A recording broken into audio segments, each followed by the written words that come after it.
नमस्कार दोस्तों। भारतीय नागरिक सुरक्षा संहिता की सीरीज में चैप्टर नंबर 15 हम लोग पढ़ रहे थे और साथ में भारतीय साक्ष्य अधिनियम को भी शुरू कर दिया है। तो भारतीय साक्ष्य अधिनियम की कई लगातार वीडियो हो जाने से कुछ लोगों के कमेंट्स ये आए कि सर भारतीय नागरिक सुरक्षा संहिता को भी साथ में पूरा करें। तो मैं जरूर पूरा करूंगा, कुछ भी छोड़ूंगा नहीं। भारतीय न्याय संहिता भी लेकर आऊंगा। दोस्तों मैं आपको बता दूं आज एक बात कि मैं अपनी टीम में अकेला पर्सन हूँ। मुझी को तो पढ़ना पड़ता है, मुझे ही रिसर्च करनी पड़ती है, मुझे ही कंटेंट राइट करना पड़ता है, मुझे ही रिकॉर्ड करनी पड़ती है वीडियो, मुझे ही एडिट करनी पड़ती है, मुझे ही अपलोड करनी पड़ती है। तो इसमें थोड़ा टाइम लग जाता है। और जैसा कि आप वीडियोस में देखते होंगे कि आपको कोई क्वेश्चन नहीं बचता है वीडियो देखने के बाद उस पर्टिकुलर प्रोविजन से संबंधित, जिस प्रोविजन को हमने वीडियो में पढ़ाया है। वो ऐसा इस कारण से हो पाता है कि जब मैं पढ़ने बैठता हूं, जब मैं रिसर्च करने बैठता हूं उस प्रोविजन की, तो मेरे माइंड में इतने सारे क्वेश्चंस आ जाते हैं, इतने सारे क्वेश्चंस आ जाते हैं, और फिर उन क्वेश्चंस के आंसर मुझको ढूंढने पड़ते हैं। तो उन क्वेश्चंस के आंसर को ढूंढने के लिए टाइम थोड़ा ज्यादा लग जाता है, और इसी कारण से कभी-कभी ऐसा हो जाता है कि वीडियो आने में थोड़ा डिले हो जाता है। तो इसमें आप लोगों से थोड़ा-सा कोऑपरेशन मैं चाहूंगा कि आप जब वीडियो आने में कभी डिले हो जाए, तो पीछे जो वीडियोस अवेलेबल हैं चैनल पर, आप उनको जाकर देखिए। तो बहुत सारी अच्छी वीडियोस पड़ी हुई हैं ऑलरेडी, जो शायद आप लोगों ने अभी नहीं देखी। तो उनको बीच में देख लिया कीजिए। बट मेरी फिर भी कोशिश रहेगी, दिन और रात मैं मेहनत करूंगा आप लोगों के लिए, और मेरी कोशिश रहेगी कि मैं भारतीय नागरिक सुरक्षा संहिता, भारतीय साक्ष्य अधिनियम, भारतीय न्याय संहिता, मैं सारा पूरा कराऊंगा आपको, और तरीके से कराऊं, कोई जल्दबाजी में नहीं कराऊंगा। तो फिर से मेरी वही एक रिक्वेस्ट होगी आप लोगों से, जैसा कि मैंने पीछे भी रिक्वेस्ट करी है, कि हर सब्जेक्ट के लिए आपका एक मोटा रजिस्टर होना चाहिए, और मोटे रजिस्टर को ही लेके बैठे होंगे। मैं उम्मीद करता हूं कि जो भारतीय नागरिक सुरक्षा संहिता के लिए मोटा रजिस्टर बनाया, आप उसको लेकर बैठे होंगे, और मटेरियल फैक्ट्स को आप नोट भी करते रहेंगे, जिससे कि आपके नोट्स बन जाएं और रिवीजन करने में आपको प्रॉब्लम ना हो। तो पहले ही भारतीय नागरिक सुरक्षा संहिता के चैप्टर नंबर 15 में हम सेक्शन नंबर 217 तक ऑलरेडी पढ़ चुके हैं। आज के इस वीडियो में बारी होगी सेक्शन 218 बीएनएसएस, जो सेक्शन 197 सीआरपीसी के करस्पॉन्डिंग सेक्शन है। और ये सेक्शन बहुत बड़ी सेक्शन है दोस्तों, बहुत सारे कॉन्सेप्ट इसके अंदर छिपे हुए हैं। और अगर ये सेक्शन मैंने एक ही वीडियो में पढ़ाई तो ये बहुत ही बड़ी हो जाएगी। इसलिए मैं पहले ही आप लोगों को बताता हूं कि इस सेक्शन को मैं 2 वीडियोस में पढ़ाऊंगा। तो आपको पेशेंटली वीडियो को पूरा देखना है, दोनों पार्ट देखने हैं। देखिए सेक्शन का हेडिंग क्या कहता है, हिंदी और इंग्लिश दोनों में पढ़ाएंगे। सेक्शन का हेडिंग कहता है न्यायाधीश और लोक सेवक का अभियोजन कैसे होगा, प्रोसिक्यूशन ऑफ जज एंड पब्लिक सर्वेंट। तो इससे पहले की जो सेक्शंस थी उनके बारे में थोड़ा सा ब्रीफ बताऊंगा। ब्रीफ भी बहुत कुछ नहीं है, बहुत ही ज्यादा ब्रीफ है, और कनेक्शन है थोड़ा आपस में, कुछ ना कुछ कंफ्यूजन हो जाएगा, उसको दूर करने के लिए मैं एक चार्ट आप लोगों के लिए बनाया है। एक सेक्शन थी 215 बीएनएसएस, जो 195 सीआरपीसी की करस्पॉन्डिंग सेक्शन है। और इसमें क्या बात कही गई थी, इसमें जो ऑफेंस था वो किसके अगेंस्ट था। तो देखिए पब्लिक सर्वेंट के अगेंस्ट था, और वो ऑफेंस पब्लिक जस्टिस के अगेंस्ट था। तो ऐसे मैटर्स, ऐसे ऑफेंसेस जो पब्लिक सर्वेंट के अगेंस्ट हुए या पब्लिक जस्टिस के अगेंस्ट हुए, उन पर section 215 BNSS corresponding to 195 CrPC applicable हो जाएगी। और वहां पर उस पब्लिक सर्वेंट की कंप्लेंट पर कॉग्निजेंस लिया जाएगा, या फिर कोर्ट की कंप्लेंट पर कॉग्निजेंस लिया जाएगा। दूसरी सेक्शन थी 216, जो करस्पॉन्डिंग सेक्शन है 195 सीआरपीसी की। और यहां पर किसके अगेंस्ट ऑफेंस हो रहा था, तो वो था गवाह। किसी केस का विटनेस अगर उसको धमकाया गया था, झूठी एविडेंस देने के लिए कोर्ट में, तब उसके लिए प्रोसीजर क्या होगा वो बताया 216 में। और ये कहा गया कि यहाँ जो विटनेस है या उसके बिहाफ पर कोई दूसरा पर्सन है वो भी कंप्लेंट कर सकते हैं। डिटेल वीडियो आप देख लीजिए। नेक्स्ट सेक्शन थी 217 बीएनएसएस करस्पॉन्डिंग टू 196 सीआरपीसी। ये बात करती थी कि जो ऑफेंस स्टेट के अगेंस्ट हुए, हालांकि जनरली क्रिमिनल ऑफेंसेस सभी के सभी स्टेट के अगेंस्ट माने जाते हैं, बट बहुत सारे ऑफेंसेस ऐसे हैं जो स्पेशली स्टेट को हिट करते हैं। तो वो डिटेल वीडियो आप देख लीजिए। तो ऐसे मैटर्स में जो ऑफेंसेस यहां पर बताए गए हैं उनके लिए कॉग्निजेंस केवल और केवल इस सरकार की अनुमति के बाद ही लिया जाएगा। 217 बीएनएसएस एंड 196 सीआरपीसी। अब बात आती है next section 218 BNSS corresponding to 197 CrPC. और यहां पर ऑफेंस किसने किया है? अभी तक तीनों सेक्शंस में मैंने ये बात बताई कि ऑफेंस किसके अगेंस्ट हुआ है, लेकिन अब इस सेक्शन में बात होगी कि ऑफेंस किसने किया है। देखिए, जब अगेंस्ट की बात आ रही थी तो सेक्शन 195 में पब्लिक सर्वेंट के अगेंस्ट ऑफेंस हुआ था, पब्लिक जस्टिस के अगेंस्ट ऑफेंस हुआ था, कोर्ट में ऑफेंस हुआ था, जज के सामने ऑफेंस हुआ था। लेकिन जब सेक्शन 218 की बात आएगी तो यहां पर ऑफेंस ही पब्लिक सर्वेंट ने किया, लोक सेवक ने किया, या जज ने किया, न्यायाधीश ने, मजिस्ट्रेट ने किया। तो अगर ऑफेंस इन तीन लोगों में से किसी ने किया है, न्यायाधीश ने किया, मजिस्ट्रेट ने किया है, पब्लिक सर्वेंट ने किया, देन सेक्शन 218 पिक्चर में आएगी। और वहां पर भी ये कहा गया कि जो कॉग्निजेंस का लिया जाना है, इन लोगों ने जो ऑफेंस किए, इन ऑफेंसेस का जब कॉग्निजेंस लिया जाएगा तो रिस्ट्रिक्टेड है, फ्री नहीं है, रिस्ट्रिक्टेड है। रिस्ट्रिक्टेड का क्या मतलब है? देखिए, कॉग्निजेंस को रिस्ट्रिक्टेड किया गया, ये मैंने अपनी तरफ से आपको समझाने के लिए लिखा है, ऐसा बेयर एक्ट में नहीं लिखा, लेकिन आपको समझना चाहिए, इससे आपकी वोकेबुलरी अच्छी हो जाती है, शब्दकोश अच्छा हो जाता है। कॉग्निजेंस रिस्ट्रिक्टेड का मतलब प्रोहिबिटेड नहीं होता है। दो वर्ड्स होते हैं, एक होता है रिस्ट्रिक्टेड, एक प्रोहिबिटेड। तो मैंने तीनों को तीन कंपैरिजन आपको दिखा रहा हूं, एक होता है फ्री, एक होता है रिस्ट्रिक्टेड और एक होता है प्रोहिबिटेड। हिंदी में बात करें तो फ्री का मतलब मुक्त, और रिस्ट्रिक्टेड का मतलब प्रतिबंधित, और प्रोहिबिटेड का मतलब निषेध। रिस्ट्रिक्टेड का मतलब होता है कि कुछ रोक लगाई गई है, कुछ खुला छोड़ा गया है। फ्री का मतलब होता है कि टोटल ओपन छोड़ दिया गया है, और निषेध प्रोहिबिटेड का मतलब होता है कि टोटल बैन कर दिया गया है, टोटल ब्लॉक कर दिया गया है। बट रिस्ट्रिक्शन जो है वो फ्री एंड प्रोहिबिटेड के बीच की कैटेगरी है। इसका मतलब ये कुछ फ्री है और कुछ प्रोहिबिटेड है। इट मींस कि जहां ये बात कही जाएगी कि कॉग्निजेंस पर कुछ रिस्ट्रिक्शंस लगाए गए हैं, इसका मतलब ये हुआ कि कुछ सर्टेन फॉर्मेलिटीज पूरी करनी होंगी, देन कॉग्निजेंस हो सकता है। तो वो सर्टेन फॉर्मेलिटीज किसके लिए, कब होंगी, किस तरीके से होंगी, ये बात करेगी सेक्शन 218। और पर्टिकुलरली किसके लिए? जब ऑफेंस ये हो कि किसी जज ने किया है, किसी मजिस्ट्रेट ने किया है, या किसी पब्लिक सर्वेंट लोक सेवक ने किया है, तो कुछ सर्टेन फॉर्मेलिटीज, कुछ विशेष प्रक्रिया अपनाने के बाद ही कॉग्निजेंस या संज्ञान लिया जा सकता है।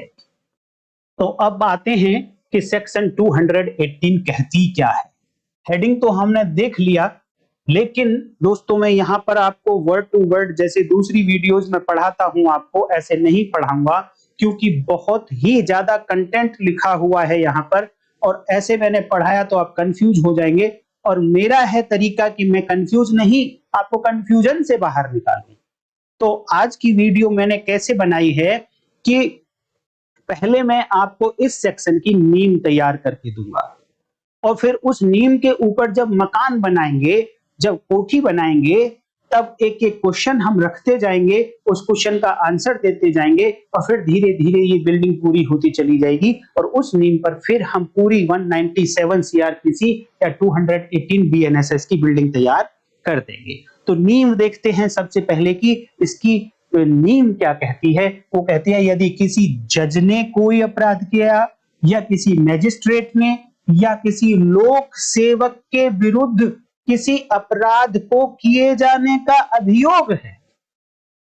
3 लोग हैं, नंबर से याद रखा करो आप हमेशा। कितने लोग हैं? 3 लोग हैं। हेडिंग में 2 लोग थे लेकिन एक्चुअल में 3 लोग हैं।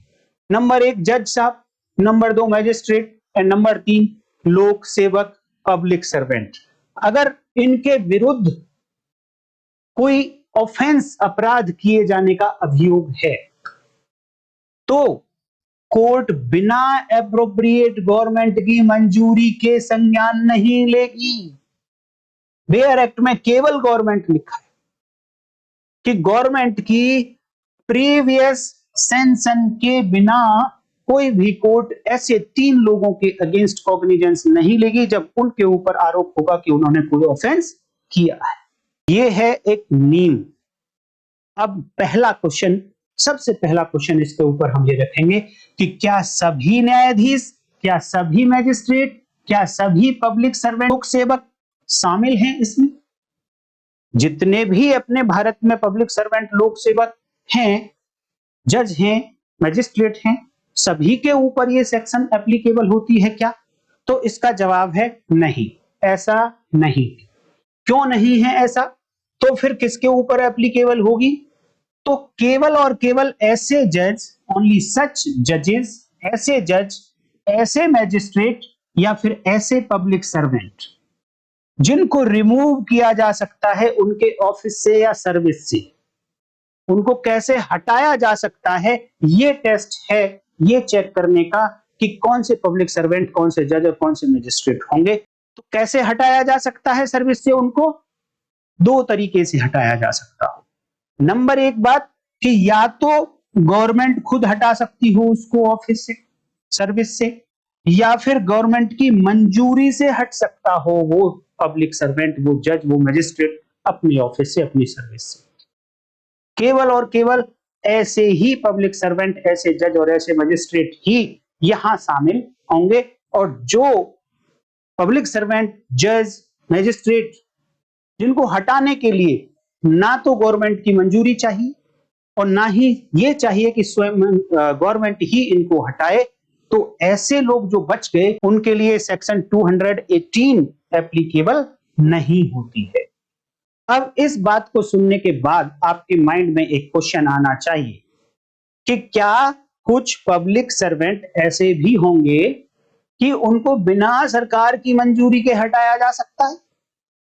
भाई देखिए, लैंग्वेज तो कुछ ऐसा ही कह रही है। अगर ऐसा नहीं होता तो यहां पर केवल और केवल पब्लिक सर्वेंट लिख दिया गया होता, जज लिख दिया गया होता, मैजिस्ट्रेट लिख दिया होता।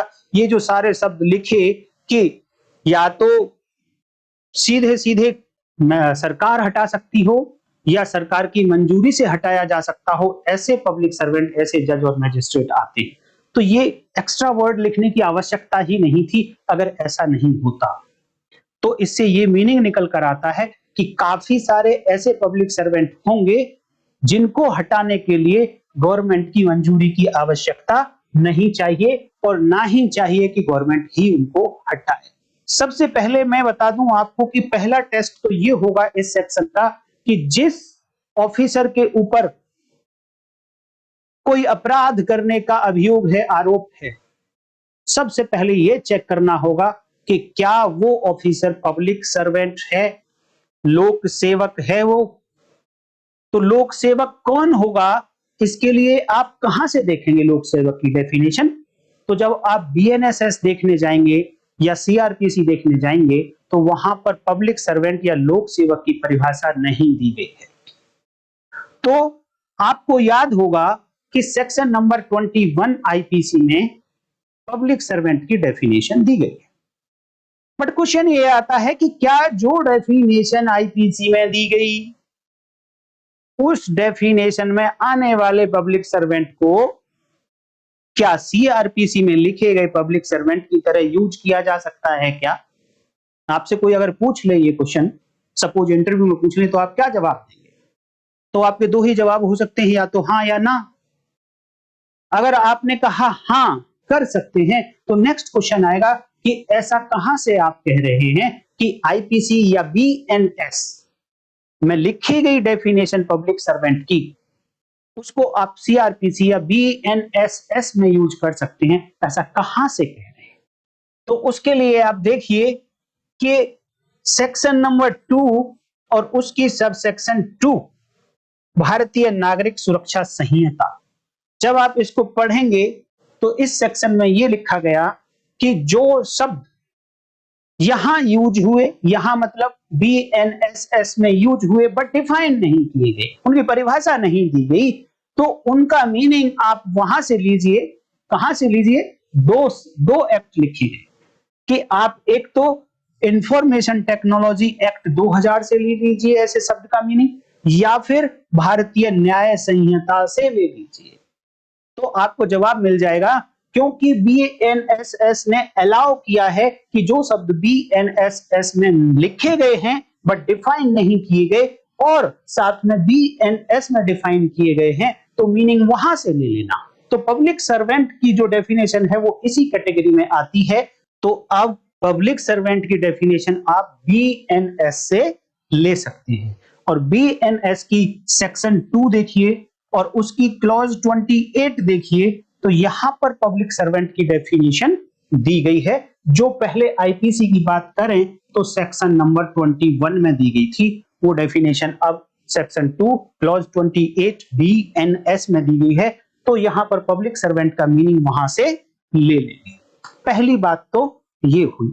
अब दूसरी बात ये आती है, क्या कुछ ऐसे ऑफिसर्स भी हैं जिनके लिए सेक्शन 218 बीएनएसएस की आवश्यकता नहीं होगी? तो आप देखिए, एक माननीय सुप्रीम कोर्ट ने जजमेंट दी है, केस का नाम है ए श्रीनिवासा रेड्डी वर्सेस राकेश शर्मा, और ये 8 अगस्त 2023 का जजमेंट है माननीय सुप्रीम कोर्ट का। इस जजमेंट को जब आप पढ़ेंगे तब आपको समझ आ जाएगा कि कुछ ऐसे पर्सन्स भी, ऐसे ऑफिसर्स भी होते हैं जिनको उनके ऑफिस से हटाने के लिए गवर्नमेंट की आवश्यकता नहीं होती, ना गवर्नमेंट की मंजूरी की आवश्यकता होती है। और ये कीवर्ड्स हैं, ये सेक्शन केवल और केवल उन्हीं पब्लिक सर्वेंट्स पर एप्लीकेबल होगी जिनको उनके ऑफिस से हटाने के लिए या तो गवर्नमेंट चाहिए, गवर्नमेंट हटा सकती है, या गवर्नमेंट की मंजूरी से कोई हटा सकता है। गवर्नमेंट ने अपनी पावर डेलीगेट कर रखी है, तो केवल और केवल ऐसे ही पब्लिक सर्वेंट यहां पर एप्लीकेबल होंगे। तो इस केस का ब्रीफ मैं आपको बताऊंगा, थोड़ी सी अटेंशन आपकी मुझे चाहिए, क्योंकि फैक्ट्स हैं, हालांकि स्टोरी है, आनंद आएगा आपको, फिर भी आपकी अटेंशन चाहूंगा। यहां पर जो एक्यूज हैं मिस्टर रेड्डी, ए श्रीनिवासा रेड्डी, ये एसबीआई में असिस्टेंट जनरल मैनेजर, ध्यान दीजिएगा, असिस्टेंट जनरल मैनेजर थे स्टेट बैंक ऑफ इंडिया। और केस ये है कि इनके ऊपर आईपीसी में और प्रिवेंशन ऑफ करप्शन एक्ट की सेक्शंस में एफआईआर दर्ज की गई थी और इन्वेस्टिगेशन हुआ था। क्या मामला था ये? देखिए, इनके ऊपर एलिगेशन ये था कि एक कंपनी है, उस कंपनी के साथ इन्होंने कॉन्स्पिरेसी की और उस कॉन्स्पिरेसी में बैंक से 22.5 करोड़ रुपए का लोन दे दिया उस कंपनी को, जो नहीं देना चाहिए था। वो लोन इन्होंने कॉन्स्पिरेसी करके एक कंपनी को 22.5 करोड़ रुपए का लोन दे दिया। इसमें सीबीआई ने एफआईआर रजिस्टर कर ली, इन्वेस्टिगेशन किया, इन्वेस्टिगेशन के बाद चार्जशीट भी फाइल कर दी और टोटल 6 लोगों के खिलाफ चार्जशीट फाइल की, जिसमें accused number 2 was A Srinivasa Reddy. अब क्योंकि यहां पर आईपीसी के भी ऑफेंस थे और प्रिवेंशन ऑफ करप्शन एक्ट के भी ऑफेंसेस थे, जब प्रिवेंशन ऑफ करप्शन एक्ट के प्रोविजंस में चार्जशीट फाइल होती है तो वहां पर एक सेक्शन 19 है। सेक्शन 19 ये कहती है कि जिस ऑफिसर ने, जिस पब्लिक सर्वेंट ने ये ऑफेंस किए हैं उनके खिलाफ कॉग्निजेंस जब लिया जा सकता है जब गवर्नमेंट की प्रीवियस सैंक्शन होनी चाहिए, पूर्व मंजूरी होनी चाहिए कि यस इनके खिलाफ कॉग्निजेंस ले लिया जाए। यहां बीच में एक और छोटी सी बात मैं बता दूं कि सरकार की पूर्व मंजूरी के बिना कॉग्निजेंस नहीं होगा, इसका मतलब ये नहीं है कि कॉग्निजेंस उस पूर्व मंजूरी या प्रीवियस सैंक्शन पर होगा। नो, कॉग्निजेंस तो उन्हीं 4 सोर्सेज पर होगा जो मैं पहले कई वीडियोज में बता चुका हूं, बट उन 4 सोर्सेज में से किसी भी सोर्स पर कॉग्निजेंस लेने से पहले ये प्रोसेस पूरा कराना पड़ेगा कि गवर्नमेंट को कहा जाएगा कि आप बताइए हमें चेक करके इनके खिलाफ ये आरोप हैं, ये इन्वेस्टिगेशन, ये चार्जशीट, आप इस सब को देखने के बाद हमें प्रीवियस सैंक्शन दे दीजिए कि हम इसके खिलाफ अभियोजन चला सके, कॉग्निजेंस लिया जा सके। देन अगर गवर्नमेंट ने ऐसी सैंक्शन दी तो कॉग्निजेंस होगा, और अगर ऐसी सैंक्शन नहीं दी, ऐसी मंजूरी नहीं दी तो कॉग्निजेंस नहीं होगा और कोई अभियोजन ऐसे पब्लिक सर्वेंट के अगेंस्ट नहीं चलेगा। तो यहां पर क्या था कि 19 पीसी एक्ट में ऐसी बात कही गई है कि प्रीवियस सैंक्शन चाहिए कॉग्निजेंस के लिए। लेकिन आईपीसी के ऑफेंसेस को देखिए तो 197 सीआरपीसी थी उस समय, क्योंकि बीएनएसएस नहीं था, 2023 का मामला है और इन्वेस्टिगेशन तो और 2015 में हुआ था। तो तब आईपीसी के ऑफेंसेस अगर किसी पब्लिक सर्वेंट ने किए हैं तो 197 CrPC corresponding to 218 BNSS picture में आ जाती है, और अब बिना गवर्नमेंट की मंजूरी के यहां पर कॉग्निजेंस नहीं हो सकता आईपीसी के ऑफेंसेस के लिए भी। तो यहां पर 420, 468, 471 फोर्जरी, चीटिंग, इन सब के ऑफेंसेस भी थे आईपीसी के इसी एसबीआई असिस्टेंट जनरल मैनेजर के अगेंस्ट। तो यहां पर तो चाहिए थी 197 की सैंक्शन और इसके लिए चाहिए थी पीसी एक्ट के लिए 19 पीसी एक्ट में गवर्नमेंट की सैंक्शन। तो सीबीआई ने क्या किया, चार्जशीट अपनी तैयार की और चार्जशीट तैयार करने के बाद चीफ जनरल मैनेजर को वो दे दी अपनी रिक्वेस्ट कि आप हमें इनके अगेंस्ट अपनी सैंक्शन दे दीजिए, जिससे कि हम वो कोर्ट को दे दें जाकर और कोर्ट कॉग्निजेंस लेकर इनके खिलाफ प्रोसिक्यूशन शुरू कर सके। तो चीफ जनरल मैनेजर ने ऐसी सैंक्शन देने से मना कर दिया, डिनाई कर दिया। लेकिन कुछ दिन बाद अब पता नहीं क्या हुआ, जो भी हुआ होगा, चीफ जनरल मैनेजर ने अपने उस ऑर्डर को, जिस ऑर्डर के थ्रू उस प्रोसिक्यूशन सैंक्शन देने के लिए मना कर दिया था, उसे रिव्यू कर लिया और रिव्यू करने के बाद फिर सैंक्शन दे दी कि यस आप इनको प्रोसिक्यूट कर सकते हो। अब जैसे ही पहले, अब ये बात तो इन एजीएम साहब के भी नॉलेज में आ गई थी कि पहली बार तो चीफ जनरल मैनेजर ने डिनाई कर दिया था, सैंक्शन नहीं दी थी, लेकिन अब कुछ ऐसा हुआ कि जिसकी वजह से उन्होंने अपने ऑर्डर को रिव्यू किया और फिर से कहा कि yes I give sanction to prosecute AGM. तो ये एजीएम साहब सीधे हाई कोर्ट चले गए और हाई कोर्ट में चैलेंज कर दिया इस सैंक्शन को और ये कहा कि पहले एक बार चीफ जनरल मैनेजर एक बार इस सैंक्शन को डिनाई कर चुका है, तो अब वो दूसरी बार सैंक्शन नहीं दे सकते सेम फैक्ट्स पर। तो हाई कोर्ट ने इस बात को मान लिया और इस ऑर्डर को क्वेश्चन कर दिया। कौन सा ऑर्डर? जिस ऑर्डर को रिव्यू करने के बाद चीफ जनरल मैनेजर ने प्रोसिक्यूशन सैंक्शन दे दी थी, वो प्रीवियस सैंक्शन दे दी थी प्रोसिक्यूट करने के लिए, उसको क्वेश्चन कर दिया।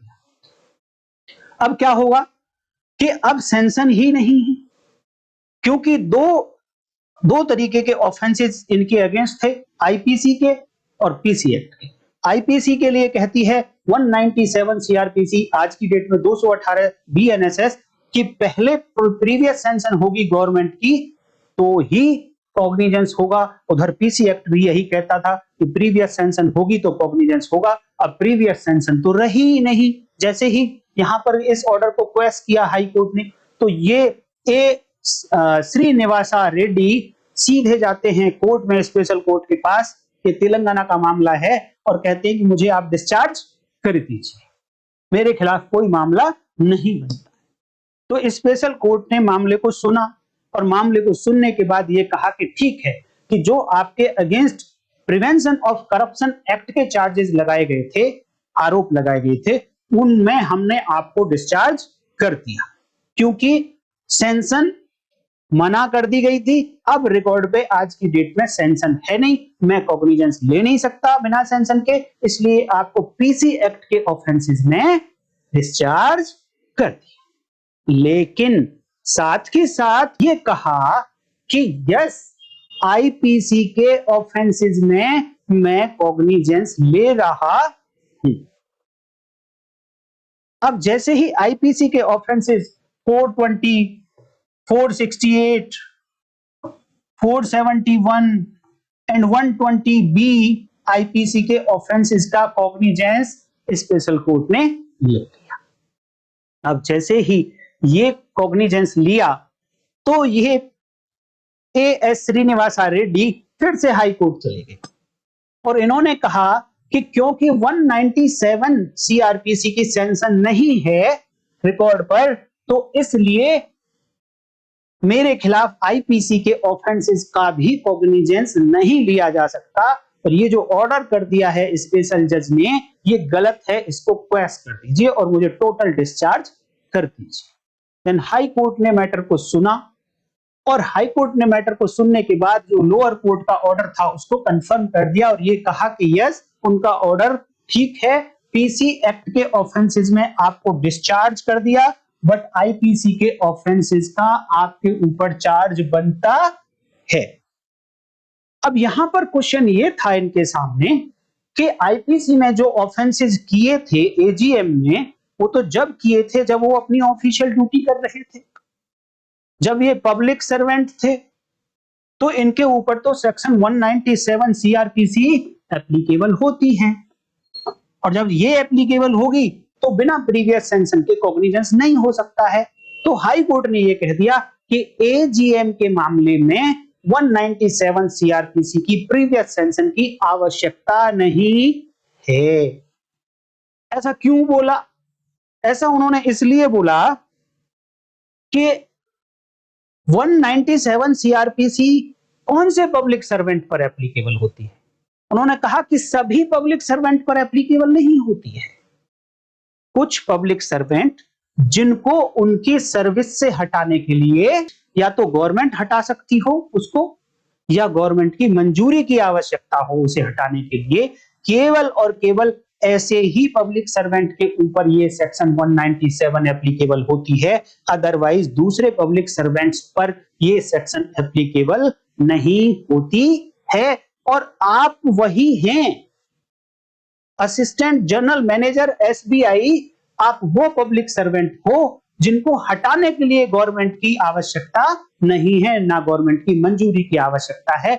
इसलिए आप पब्लिक सर्वेंट होने के बावजूद भी section 197 CrPC corresponding to 218 BNSS आपके ऊपर एप्लीकेबल नहीं होती है। और अगर आपके ऊपर एप्लीकेबल नहीं होती है तो आप उस रिस्ट्रिक्टेड पार्ट में से हटकर फ्री वाले पार्ट में आ जाते हैं, और अब मैजिस्ट्रेट ओपन है कि वो कॉग्निजेंस 4 सोर्सेज में से किसी भी सोर्स पर बिना प्रीवियस सेंशन के भी ले सकते हैं, और उन्होंने यही किया है, और इसलिए उनकी ऑर्डर बिल्कुल ठीक है। तो जैसे ही हाई कोर्ट ने ये मैटर कंफर्म किया, तो ये ए श्रीनिवासा रेड्डी पहुंच गए सुप्रीम कोर्ट। अब सुप्रीम कोर्ट ने इस मैटर को डिसाइड कर दिया उसी लाइन पर जिस लाइन पर अब ये पहुंच गए सुप्रीम कोर्ट। अब सुप्रीम कोर्ट ने भी इसी लाइन पर ये मैटर डिसाइड कर दिया जिस लाइन पर माननीय हाई कोर्ट ने डिसाइड किया, और यही डिसीजन लिया कि देखिए कि सेक्शन 197 सीआरपीसी ये कहती है कि केवल और केवल वो पब्लिक सर्वेंट जिनको उनके सर्विस से हटाने के लिए, उनके पद से हटाने के लिए या तो गवर्नमेंट चाहिए या गवर्नमेंट की मंजूरी चाहिए, केवल उन्हीं पब्लिक सर्वेंट पर यह सेक्शन एप्लीकेबल होती है और आप उनमें से नहीं हैं। पब्लिक सर्वेंट तो हैं, लेकिन ऐसे पब्लिक सर्वेंट नहीं है जिनको हटाने के लिए गवर्नमेंट की मंजूरी की आवश्यकता है। इसलिए आपके ऊपर सेक्शन 197 सीआरपीसी एप्लीकेबल नहीं होगी। इस बात को समझाने के लिए माननीय सुप्रीम कोर्ट ने सहारा लिया कॉन्स्टिट्यूशन के आर्टिकल नंबर 311 का, और 311 में यह लिखा कि किसी भी सिविल सर्वेंट को अगर उसके ऑफिस से हटाना है तो कौन हटा सकता है? वो अथॉरिटी, उस लेवल की अथॉरिटी जिसने अपॉइंट किया हो उस ऑफिस में, उस पद पर, जिस पद पर उस समय कार्यरत था वो व्यक्ति, जिस समय ऑफेंस किया उसने, उस समय के ऑफिस से हटाने के लिए जो अथॉरिटी, उस ऑफिस में जिस अथॉरिटी ने अपॉइंट किया था, एटलीस्ट उस लेवल की अथॉरिटी चाहिए हटाने के लिए। इट मींस कौन हटा सकता है? जिसने अपॉइंट किया वही हटा सकता है। तो हटाने का रिलेशन, रिमूव का रिलेशन सीधे सीधे अपॉइंटमेंट से। तो माननीय सुप्रीम कोर्ट ने कहा कि यह डिस्प्यूटेड है ही नहीं इस मैटर में कि आपको हटाने के लिए गवर्नमेंट की परमिशन नहीं चाहिए, गवर्नमेंट की मंजूरी नहीं चाहिए। इसलिए आप पब्लिक सर्वेंट होने के बावजूद भी सेक्शन 197 में फॉल नहीं करते हैं। इसलिए आपके ऊपर section 197 CrPC corresponding to 218 BNSS applicable नहीं होती है। इसलिए जो हाई कोर्ट का ऑर्डर था, हाई कोर्ट की जजमेंट थी, वो ठीक थी। जो नीचे लोअर कोर्ट ने कॉग्निजेंस लिया वो बिल्कुल ठीक लिया है। तो यहां से आपको एक बात समझ आ गई होगी कि ये जो section 197 CrPC corresponding to 218 BNSS, ये सभी के सभी पब्लिक सर्वेंट के लिए एप्लीकेबल नहीं है। कुछ ही पब्लिक सर्वेंट होंगे जिनको हटाने के लिए गवर्नमेंट या गवर्नमेंट की मंजूरी की आवश्यकता होगी। अब मैं बार बार गवर्नमेंट वर्ड यूज कर रहा हूं। अब मैं ये पूछता हूं आपसे कि मान लो श्री अरविंद केजरीवाल जी जो दिल्ली सीएम थे, फॉर्मर दिल्ली सीएम, इन्होंने कोई ऑफेंस किया था, जैसा कि इनके ऊपर आरोप है, ये जेल में भी रहे थे, तो एक एफआईआर दर्ज हुई थी, इन्वेस्टिगेशन चला था इनके खिलाफ, और जब इन्वेस्टिगेशन चला तो चार्जशीट भी होगी। चार्जशीट होगी तो कोर्ट क्या इनके खिलाफ जब कॉग्निजेंस लेंगी तो क्या प्रीवियस सेंशन गवर्नमेंट की चाहिएगी या नहीं चाहिए? तो इसके लिए यह देखना है कि क्या ये जब वो ऑफेंस हुआ था, क्या ये मिस्टर सीएम केजरीवाल ये पब्लिक सर्वेंट थे? तो आंसर मिलेगा आपको यस, ये पब्लिक सर्वेंट थे। और पब्लिक सर्वेंट थे तो अब आपको यह चेक करना है कि क्या ऐसे पब्लिक सर्वेंट थे कि इनको इनके ऑफिस से हटाने के लिए गवर्नमेंट चाहिए या गवर्नमेंट की मंजूरी चाहिए? तो इसका जवाब आता है यस, गवर्नमेंट की मंजूरी चाहिए। तो अब क्वेश्चन आएगा कि ये तो खुद ही गवर्नमेंट हैं, कहां से सेंशन आएगी इनको प्रोसिक्यूट करने के लिए, कॉग्निजेंस लेने के लिए? और थोड़ा सा सोचो, वीडियो को पॉज करो, आपके पास अगर जवाब है तो कमेंट करो। तो क्वेश्चन यही है, जब केजरीवाल जी के खिलाफ इन्वेस्टिगेशन हुआ, चार्जशीट हुई, अब इनके खिलाफ कॉग्निजेंस होना है, तो किसकी प्रीवियस सेंशन आएगी? इनके लिए अब एक जजमेंट देख लीजिए माननीय सुप्रीम कोर्ट का, R Balakrishnan Pillai versus state of Kerala 1996 का ये केस है। और इस केस में यह कहा कि जब एक्यूज सीएम हो या कोई मिनिस्टर हो तो उसके लिए गवर्नमेंट कौन होगा जिसकी प्रीवियस सेंशन चाहिएगी कॉग्निजेंस लेने के लिए? तो इसमें कहा कि वो जो गवर्नर होंगे वो गवर्नमेंट कहलाएंगे सीएम या मिनिस्टर के मामले में। तो अब किसी सीएम ने, किसी मिनिस्टर ने कोई ऑफेंस कर दिया है, अपनी पब्लिक ड्यूटी डिस्चार्ज करते समय, तो उसके खिलाफ जब इन्वेस्टिगेशन हुआ, चार्जशीट हुई, तो कॉग्निजेंस से पहले किसकी प्रीवियस सैंक्शन चाहिएगी? तो उस स्टेट के गवर्नर की सैंक्शन चाहिएगी। तो श्री अरविंद केजरीवाल जी के मामले में किसकी सैंक्शन चाहिएगी कॉग्निजेंस लेने के लिए? लेफ्टिनेंट गवर्नर ऑफ दिल्ली की सैंक्शन चाहिए। तो उम्मीद करता हूं कि ये वाली बात आपको समझ आ गई होगी। पहला क्वेश्चन आपका क्लियर हो गया होगा कि भैया कौन से पब्लिक सर्वेंट पर section 218 BNSS corresponding to 197 CrPC applicable होती है। अब बात करते हैं क्वेश्चन नंबर 2। पहले क्वेश्चन से एक फर्स्ट फ्लोर बिल्डिंग का बन गया है। ये 4-5 फ्लोर की बिल्डिंग होगी, धीरे धीरे धीरे धीरे हम पूरी कर देंगे। अब देखिए दूसरे फ्लोर पर हम चलते हैं। दूसरा फ्लोर ये कहता है कि यदि मान लो ये डिसाइड हो गया कि हाँ पब्लिक सर्वेंट तो था, और वो पब्लिक सर्वेंट ऐसा ही था कि उसको हटाने के लिए या तो सरकार हटा सकती थी या वो सरकार की मंजूरी से हटाया जा सकता था। ये तो डिसाइड हो गया। अब क्वेश्चन नंबर 2 बता रहा हूं मैं कि ये तो डिसाइड हो गया, लेकिन अब ऐसे पब्लिक सर्वेंट ने क्या किया कि भैया अपने पड़ोसी के साथ इन्होंने झगड़ा कर लिया। और झगड़ा किस बात पर हुआ है?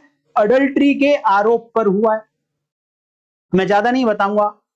अडल्ट्री के मामले में इन्होंने, ये पब्लिक सर्वेंट हैं और ऐसे हैं जो सरकार हटा सकती है, सरकार की मंजूरी से हटाया जा सकता है, इन्होंने अपने पड़ोसी के साथ झगड़ा कर लिया। और उस झगड़े में क्या किया, इन्होंने एक डंडा उठाया और उसके हाथ पे दे मारा, जिसकी वजह से उसके हाथ की हड्डी में फ्रैक्चर हो गया। अब जैसे ही ब्लंट वेपन से किसी को फ्रैक्चर कर दिया जाता है बॉडी में, तो फिर अपराध बनता है 325 आईपीसी का, और जो आज की डेट में 117 और उसकी सबसेक्शन 2 बीएनएस भारतीय न्याय संहिता की सेक्शन 117 सबसेक्शन 2 में वही ऑफेंस है जो सेक्शन 325 आईपीसी में था, ग्रीवियस हर्ट, किसी को वॉलेंटरली कॉज कर दिया।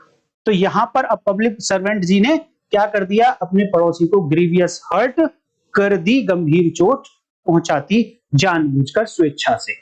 तो अब क्वेश्चन ये है कि इनके लिए अब इस ऑफेंस का जब इन्वेस्टिगेशन होगा और चार्जशीट किया जाएगा इनको, तो क्या उसके लिए भी गवर्नमेंट की प्रीवियस सैंक्शन की आवश्यकता पड़ेगी? तो दूसरा क्वेश्चन ये बताता है कि ऐसे पब्लिक सर्वेंट जो पहले क्वेश्चन में डिसाइड हो चुके हैं, इन्होंने जो एक्ट किया जिसके कारण वो एक्ट अपराध बना, वो एक्ट अगर उन्होंने अपनी ऑफिशियल ड्यूटी में किया था,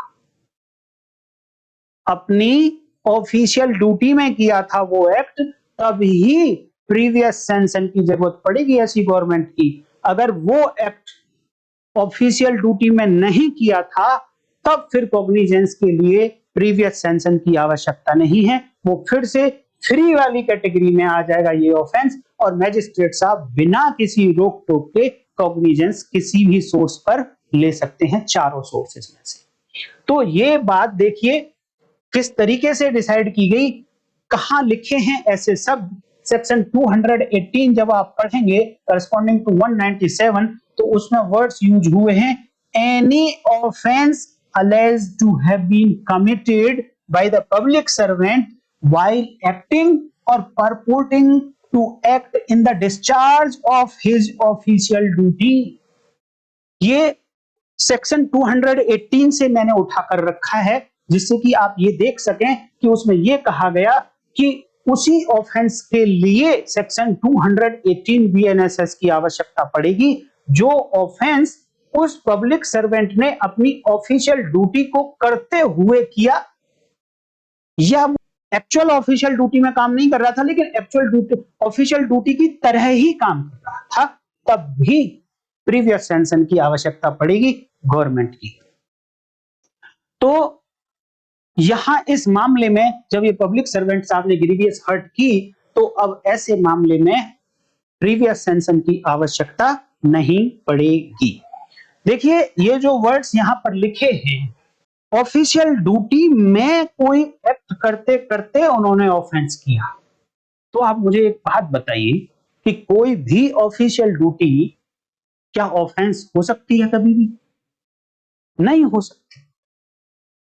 आपने जनरल एक्सेप्शंस पढ़े होंगे आईपीसी या बीएनएस में, वहां भी ये कहा गया कि अगर कोई पब्लिक सर्वेंट अपनी ऑफिशियल ड्यूटी कर रहा है तो वो एक्ट, चाहे उसने किसी को ऑफिशियल ड्यूटी करते करते चोट पहुंचा, चाहे किसी की लाइफ एंड लिबर्टी को कर्टेल कर लिया है, पर एज पर लॉ कर रहा है वो तो अपनी ऑफिशियल ड्यूटी, तो वो ऑफेंस कभी हो ही नहीं सकता। तो क्या कोई भी ऑफिशियल ड्यूटी ऑफेंस हो सकती है क्या? नहीं हो सकती। तो फिर भैया सेक्शन 197 सीआरपीसी या 218 का क्या औचित्य है? औचित्य है दोस्तों। तो माननीय सुप्रीम कोर्ट ने ये डिसाइड किया है कि इसकी दो तरीके की इंटरप्रिटेशन की जा सकती है, एक नैरो इंटरप्रिटेशन, एक वाइड। नैरो का मतलब संकीर्ण और वाइड का मतलब ओपन माइंड से। दो तरीके की इंटरप्रिटेशन की जा सकती है। और अगर नैरो इंटरप्रिटेशन की कि भैया ये सेक्शन तभी एप्लीकेबल होगी जब ऑफेंस किया होगा उसने और इन द ऑफिशियल ड्यूटी में किया हो। तो कोई भी ऑफेंस अगर किसी के अगेंस्ट आरोप लगाया गया है तो भैया जो ऑफेंस होता है वो तो कभी भी ऑफिशियल ड्यूटी में हो ही नहीं सकता। अगर ऐसी इंटरप्रिटेशन कर दी तो माननीय सुप्रीम कोर्ट ने वर्ड यूज किया है स्टेराइल। इसका मतलब है कि ये किसी भी यूज का नहीं होगा, इसकी कोई जरूरत ही नहीं होगी फिर अगर ऐसी इंटरप्रिटेशन कर दी। और अगर वाइड इंटरप्रिटेशन कर दी तो फिर पब्लिक सर्वेंट ने अगर अपने पड़ोस में जाके किसी से झगड़ा कर लिया, उसको चोट पहुंचा दी, तब भी आके वो कहेगा मुझे तो प्रोटेक्शन है 218 की, लॉ मुझे प्रोटेक्ट करता है, कॉग्निजेंस नहीं लिया जा सकता जब तक कि आप मेरी गवर्नमेंट से प्रीवियस सेंशन नहीं लेकर आएंगे। तो फिर ये मिसयूज हो जाएगा इसका। इसीलिए माननीय सुप्रीम कोर्ट ने कहा कि इन दोनों के बीच की इंटरप्रिटेशन यहां पर निकलेगी। In between narrow and wide कोई एक इंटरप्रिटेशन की जाएगी, तभी जाकर इसका यूज हो सकता है। तो अब कैसे आइडेंटिफाई करें कि कोई एक्ट जो किया गया वो ऑफिशियल ड्यूटी में किया गया, इसको कैसे आइडेंटिफाई किया जाएगा, इसका टेस्ट क्या होगा? तो माननीय सुप्रीम कोर्ट ने डिसाइड किया कि ओनली एन एक्ट, वर्ड पे आप ध्यान दीजिएगा, ओनली एन एक्ट। अभी हम बात कर रहे हैं कि प्रोटेक्शन कब मिला है? ऑफेंस से, कि अगर कोई ऑफेंस उसने ऑफिशियल ड्यूटी में कर दिया है तो प्रोटेक्शन है सेक्शन 218 का। बट वो प्रोटेक्शन कैसे पता लगाएंगे? तो देखिए, only an act constituting an offence, यानी एक्ट कैसा है जिसने ऑफेंस बना दिया है, इज डायरेक्टली और reasonably connected with the official duty. दो वर्ड्स आपको अपने आंसर में यूज करने होंगे कि वो एक्ट, पहले तो डायरेक्ट ऑफेंस नहीं आपको वर्ड यूज करना है, वो एक्ट, जिस एक्ट के कारण कोई बात ऑफेंस बन गई, ये डायरेक्टली या तो प्रत्यक्ष रूप से या रीजनेबली, तार्किक रूप से ये ऑफिशियल ड्यूटी के साथ में कनेक्टेड होना चाहिए। अगर या तो डायरेक्टली या रीजनेबली कनेक्टेड है ये एक्ट जो ऑफेंस की कैटेगरी में आ गया है, तब कहेंगे कि उसने ये एक्ट ऑफिशियल ड्यूटी में किया है और उसके लिए सेक्शन 218 एप्लीकेबल हो जाएगी और फिर गवर्नमेंट की प्रीवियस सेंशन की आवश्यकता होगी। इसके लिए इसको थोड़ा सा मैं और रिफाइन करूं तो आपको देखना क्या है? नेचर ऑफ द एक्ट देखना है, नेचर ऑफ ऑफेंस नहीं देखना। अपराध की प्रकृति नहीं देखनी है, केवल कार्य की प्रकृति देखनी है कि वो कार्य क्या कनेक्टेड था उसकी ऑफिशियल ड्यूटी से, और कनेक्टेड था तो क्या डायरेक्टली कनेक्टेड था या रीजनेबली कनेक्टेड था। देखिए, ना तो डायरेक्टली कनेक्टेड था ना रीजनेबली कनेक्टेड था, तो फिर ऐसे एक्ट को आप कह नहीं सकते कि वो ऑफिशियल ड्यूटी में किया गया एक्ट है और फिर उसके लिए सेक्शन 218 एप्लीकेबल नहीं। तो एक टेस्ट ये हुआ और ये डिसाइड हुआ B Saha versus MS Kochar, इसकी साइटेशन है 1979 वॉल्यूम 4 एससीसी 117।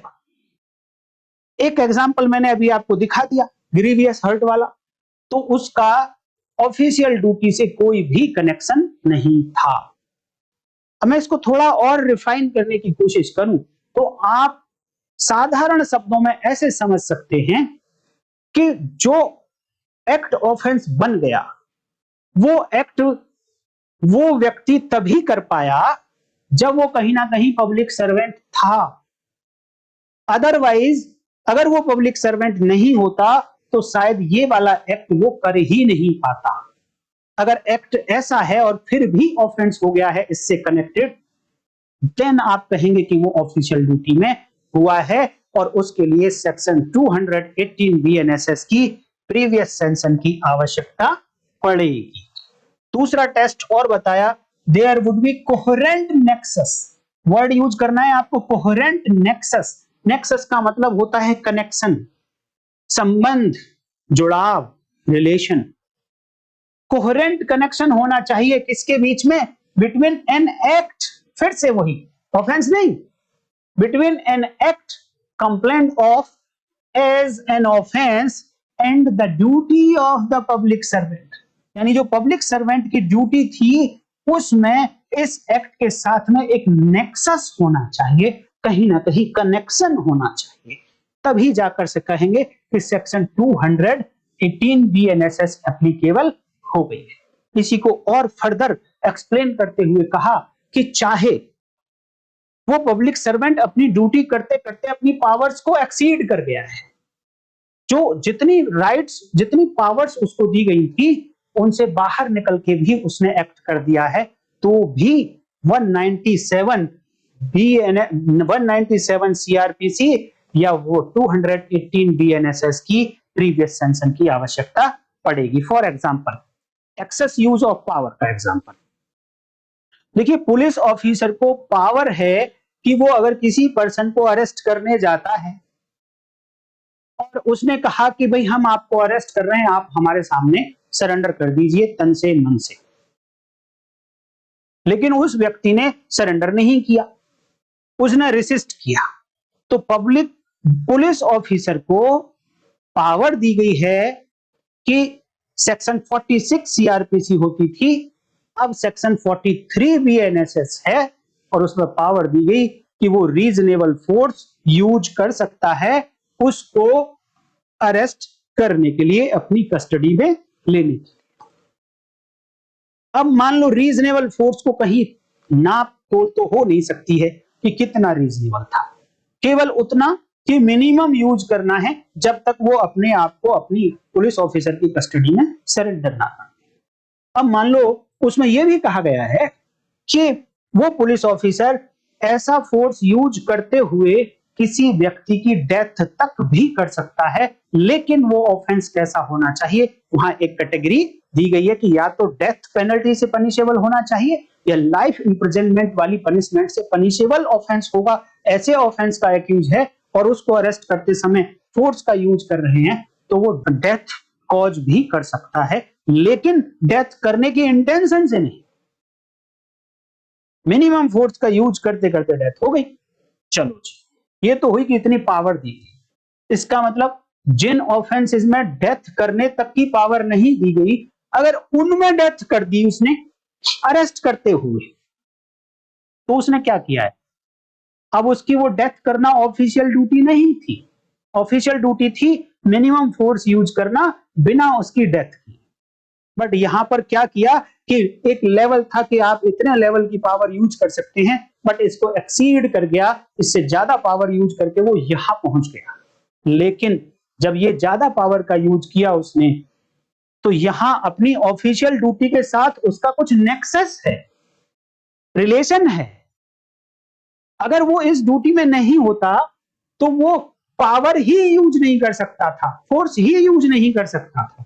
क्यों कर पाया? क्योंकि वो इस ड्यूटी में है, वो ऑफिशियल ड्यूटी कर रहा है। इसका मतलब पावर का यूज करना और ऑफिशियल ड्यूटी का नेक्सस है। अब वो एक्सेस हो गई है, वो एक अलग बात है, बट जो भी पावर यूज करी उसका डायरेक्ट कनेक्शन है इसकी ऑफिशियल ड्यूटी से। इसलिए अगर ऐसे ऑफेंसेस में अरेस्ट करते हुए डेथ कॉज कर दी जहां पर उसको पावर नहीं थी डेथ कॉज करने की, तब भी सेक्शन 218 बीएनएसएस एप्लीकेबल होगी और उसके खिलाफ जब culpable homicide not amounting to murder का केस चलेगा तो उसके लिए पहले गवर्नमेंट की सैंक्शन चाहिए।